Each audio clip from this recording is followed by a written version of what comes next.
Hello friends, this is Dimple from Shiya Divine. और आज फिर से मैं एक वास्तु का नया टॉपिक आपके लिए लेके आई हूँ। नया तो नहीं है, बट कहीं ना कहीं वो बहुत ज़्यादा इम्पॉर्टेंट है हमारे लिए। वो है बच्चों की पढ़ाई से रिलेटेड जितनी भी चीज़ें होती हैं कि हमारा बच्चे का कंसंट्रेशन अच्छा नहीं है, या फिर पढ़ने में ध्यान नहीं लगाता, या फिर गेम्स में उसका दिमाग रहता है।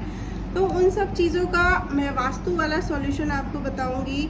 और किस तरीके से ऐसा क्या हो जाता है कि बच्चा जो है कंसंट्रेट नहीं कर पाता, तो उसके पीछे बहुत सारे रीजंस हैं। ठीक है, एक एक करके हम उसे डिस्कस करते हैं। उससे पहले मेरा चैनल लाइक कीजिए, सब्सक्राइब कीजिए, और जिन्होंने बेल आइकन ज़रूर प्रेस कीजिए ताकि नोटिफिकेशन आपको मिलती रहे। तो चलिए आते हैं अपने टॉपिक के ऊपर। तो बच्चों का जो टेबल होता है, पढ़ाई वाला जो टेबल होता है, उसमें एक तो पहली चीज़ वेरी फर्स्ट, आप उसमें कोई क्लटर नहीं होना चाहिए। Clutter in the sense of फटे हुए पेपर्स रखे हुए हैं, आधे फाड़े हुए रखे हैं, या फिर वो पेपर्स जो हमारे काम के नहीं हैं। पहली बात तो इनको हमें सॉर्ट करना चाहिए। कोई भी ऐसी बुक्स नहीं होनी चाहिए जो हमें चाहिए, जो हमारे काम की है। कई जगह देखा है मैंने कि जो स्टडी की बुक्स होती है उसके साथ और बहुत सारी अलग अलग डिफरेंट टाइप की जो कि रिलेवेंट नहीं है वो भी बुक्स रख देते हैं बच्चे लोग। ठीक है, टूटी हुई पेंसिल्स नहीं होनी चाहिए, बिना रिफिल का पेन नहीं होना चाहिए। ठीक है, ये सारी चीज़ें हमें ध्यान रखना है। और क्लीनिनेस तो देखना ही है। देखो, हर जगह क्लीनिनेस बहुत ज़्यादा ज़रूरी होती है। सारे ग्रहों को शांत करने की बात हो, या फिर लक्ष्मी को अट्रैक्ट करने की, या सरस्वती को अट्रैक्ट करने की बात हो, तो क्लीनिनेस हमें चाहिए। ठीक है, तो ये सारी चीज़ें एक हो गया। कोशिश करना चाहिए कि फ्लावर जो फ्रेश फ्लावर्स होते हैं वो हम रखें। ठीक है, ताकि हमारा एनर्जी लेवल, जो स्टडी के लिए एनर्जी लेवल चाहिए, वो हमारा बरकरार रहे। ठीक है, दूसरा एक चीज़ हमें ध्यान देनी चाहिए कि कभी भी हमारा जो स्टडी टेबल है वो दीवार से लगा हुआ नहीं होना चाहिए। ठीक है, बिल्कुल दीवार से सटा हुआ हो, कि मतलब जब हम पढ़ रहे हैं तो उसके सामने दीवार है, तो वो डेफिनेटली आपकी नॉलेज पे, आपकी क्रिएटिविटी पे, आपकी लर्निंग पे एक ब्लॉकेज क्रिएट करेगी।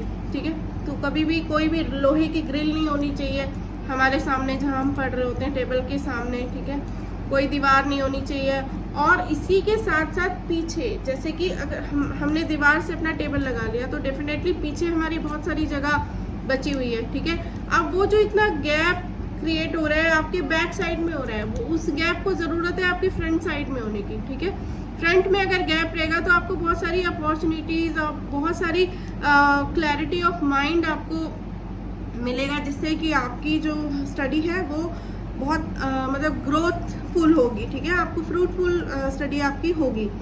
अब हमारे पीठ के पीछे बहुत सारी अपॉर्चुनिटीज़ हैं। Opportunity in the sense the open space, जहाँ के हम बैठ सकते हैं, खेल सकते हैं, चल सकते हैं। ठीक है, बहुत सारा वॉकिंग स्पेस है, तो वो हमें नहीं छोड़ना। हमारा जो चेयर है वो दीवार से लगी हुई हो सकती है, जो टेबल है उसके सामने जो है बहुत सारी खाली जगह होगी, तो हमारे लिए बेनिफिशियल है। अब दूसरा है कि कई बार क्या होता है कि बच्चे क्या करते हैं, कंप्यूटर जैसी चीज़ें हमारे डेफिनेटली हमारे लैपटॉप कंप्यूटर्स जो है हमारे स्टडी टेबल पे लगे हुए, उसमें वो गेम भी खेलते हैं। ठीक है, तो ये तो बिल्कुल नहीं करना। मतलब बहुत ज़्यादा डाइवर्शन क्रिएट हो जाएगा। हम सोच भी नहीं सकते कि कितना डाइवर्ट हम अपने ही माइंड को कर ले रहे हैं। ठीक है, तो ये नहीं करना है हमें। अब बात आती है कि छोटे छोटे ट्रिक्स एंड हैक। ये तो हमारे मैनुअल एफर्ट हो गए, जो कि हमें अंडरस्टैंड करके इस चीज़ों को रिजॉल्व करना है। ठीक है, अब हमें स्टडी टेबल पे हमेशा कोशिश करनी है कि येलो कलर का कोई शीट हम बिछाएं। ठीक है, कई बार हम क्या करते हैं, कोई पेपर कोई रैक्सीन बिछा लेते हैं, या फिर कपड़ा थोड़ा अच्छा सा नेट वाला बिछा लेते हैं, तो हमें कोशिश करनी चाहिए वो येलो होना चाहिए। ठीक है, येलो होगा तो वो आपकी जो लेवल है उसको बूस्ट करेगा। ठीक है, पढ़ाई में क्या है, आपकी रिसर्च बहुत इंपॉर्टेंट है, आपकी एजुकेशन बहुत इंपॉर्टेंट है, आपकी लर्निंग बहुत इंपॉर्टेंट है। इन चीज़ों को बूस्ट करने के लिए येलो कलर जो है बहुत ज़्यादा एक बहुत ही गुड एनर्जी का काम करता है। कभी भी कोशिश करना है ये रेड और ग्रीन कलर का कपड़ा हमें नहीं बिछाना है। ठीक है, अब बात करते हैं कि कौन से डायरेक्शन में हमारी टेबल होनी चाहिए। तो डेफिनेटली जो हमारी टेबल है वो नॉर्थ ईस्ट में होनी चाहिए। ठीक है, नॉर्थ ईस्ट में ये हमारी सबसे ये हमारी सबसे बेस्ट डायरेक्शन होती है स्टडी के लिए। ये माइंड जो है बहुत ज़्यादा क्रिएटिव आपका बनाएगा।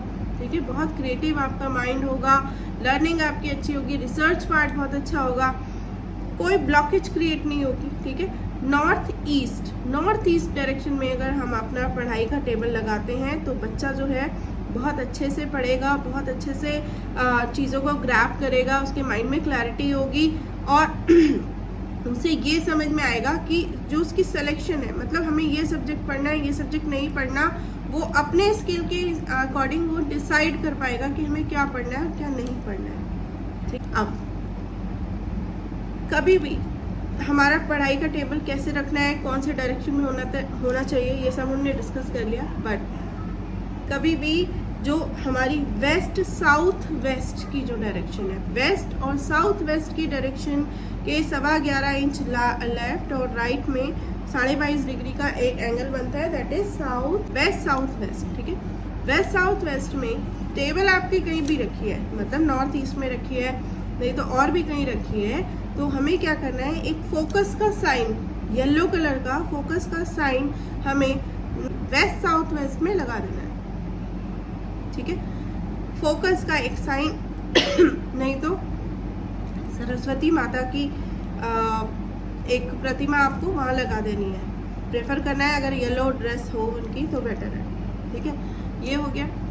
जब हम एग्ज़ाम देने जाते हैं तो डेफिनेटली येलो जो कलर है वो आपकी पढ़ाई के लिए बहुत अच्छा होता है, ठीक है। तो आपको क्या करना है कि येलो कलर का हैंकी कैरी करना है, ठीक है। आपको उसे भले आप यूज़ करो ना करो, आपको कैरी जरूर करना है, ठीक है। ये आपकी जो एनर्जी है ना वो ऐसी सेंट्रलाइज करेगा कि आपका जो आपका कंसंट्रेशन एग्ज़ाम की तरफ ही होगा, ठीक है। और बहुत अच्छा आप करके आएंगे, बहुत अच्छा आपको रिजल्ट मिलेगा, ठीक है। तो ये सारी चीज़ें हैं जो कि हमारे जो वास्तु के अकॉर्डिंग रिलेट करती है कि हमारी जो टेबल की पढ़ाई की टेबल की डायरेक्शन है, या फिर क्या हम ऐसा कर सकते हैं कि हमारी स्टडीज़ जो है, एजुकेशन जो है इम्प्रूव हो skill wise, knowledge wise. But सबसे मेन ये है कि आप, ये तो हो गया उपाय और ये सारी चीज़ें, ठीक है। लेकिन सबसे पहले आपको पर्सनली अपने बच्चे को पढ़ाई के बारे में इम्पोर्टेंस जो है उसकी समझानी ज़रूरी है। अब जैसा पहले जो टीचर है वो माँ बाप ही होते हैं, तो आपको उनको इम्पोर्टेंस समझानी है।